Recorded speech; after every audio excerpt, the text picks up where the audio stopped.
আমাদের জিরানিয়া নগর পঞ্চায়েত এবং SDM এর সহযোগিতায় আমরা 5 কেজি করে চাউল, 1 কেজি ডাল এবং 1 কেজি আলু সবাইকে ফ্রি দিচ্ছি। মানে যারা যারা একদম দারিদ্র সীমার নিচে আছে বা যারা অনেকের রেশন কার্ড নেই বা APL কার্ড, তারা অনেকে আছে রেশন কার্ড অন্য জায়গায় ছিল, তাদেরকে আবার চেঞ্জ করা মানে ট্রান্সফার করে আনতে পারেনি এখনও, তারা যাতে অভুক্ত না থাকে এরকম নগর পঞ্চায়েত এলাকা থেকে যারা যারা আছে তাদের সবাইকে আমরা আজকে 5 কেজি করে চাউল এবং 1 কেজি আলু এবং 1 কেজি ডাল ফ্রি দিচ্ছি। ওইটা কি স্যার BPL কার্ড না APL?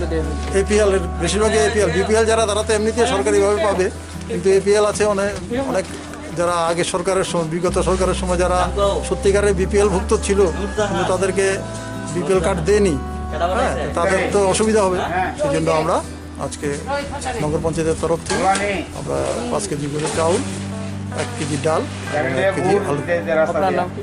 আমার নাম রতন কুমার দাস, আমি মণ্ডলের ভাইস প্রেসিডেন্ট।